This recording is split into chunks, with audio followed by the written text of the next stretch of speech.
महाकुंभ 2025 ज्योतिष के अनुसार 144 वर्षों के बाद ऐसा पर्व आ रहा है और इस महाकुंभ के प्रति योगी आदित्यनाथ जी उत्तर प्रदेश के मुख्यमंत्री अत्यधिक गंभीर है।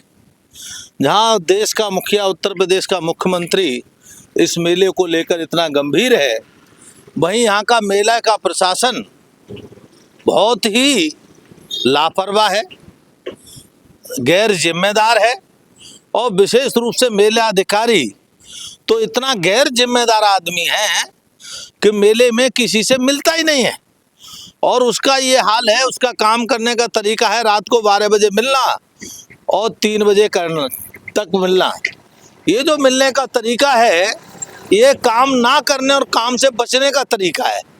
और अगर कोई महात्मा घेर भी लेता है, रात को भी देर अबेर मिल जाता है, तो है मेला अधिकारी, जो वर्तमान मेला अधिकारी है विजय किरण आनंद, यह अपनी गुंडई में उतर आता है।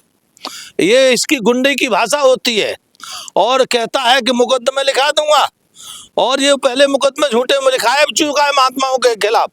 2019 में इसने स्वयं मेरे खिलाफ 307 का मुकदमा लिखाया था, लेकिन जब सारे महात्मा एकजुट हो गए तो रातों रात इसने मुकदमा वापस लिया था। तो कोई महात्मा सुविधा के लिए आग्रह करता है, दुराग्रह करता है, तो उसको ये झूठे मुकदमे में फंसाने की धमकी देता है।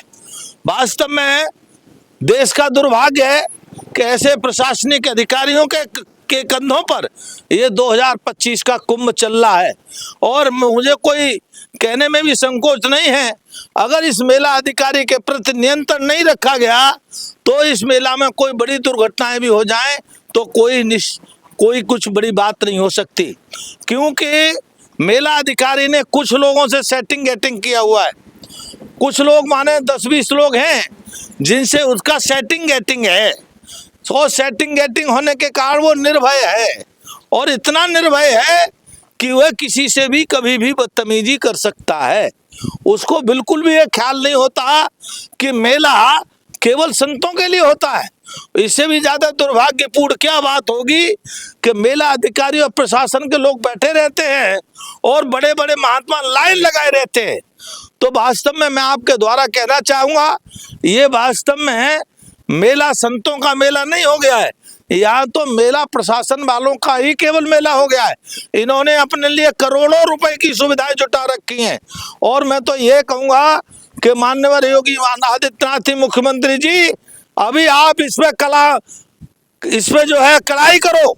इसकी लगाम ढीली हो गई है, इस लगाम को बहुत टाइट करो।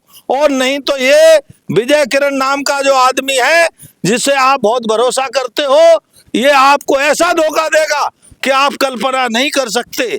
क्योंकि आप मेले की दुर्दशा देखिए, मेला बिल्कुल सर पर है और देखिए सामान्य व्यवस्थाएं नहीं है, पूरे जंगल पड़ा हुआ है। मेला आपने 45 किलोमीटर कर दिया, बहुत अच्छी बात है, लेकिन भाई 45 किलोमीटर पर अगर आप सुविधाएं नहीं देंगे तो लोग ठंड के कारण यहाँ मर जाएंगे। लोगों को लेट्रिन बाथरूम की प्रयुक्त क्षमता नहीं है। जैसे उदाहरण के लिए किसी कैंप में अगर 500 लोग रुकने वाले तो 2 लेट्रिन। अब मैं पूछना चाहता हूँ, क्या 500 लोग 2 लेट्रिन में रह सकते हैं क्या? यह संभव हो सकती है? इससे क्या संदेश देना चाहता है मेला अधिकारी? और मेला अधिकारी को मिलना वास्तव में भगवान से भी कठिन हो गया है।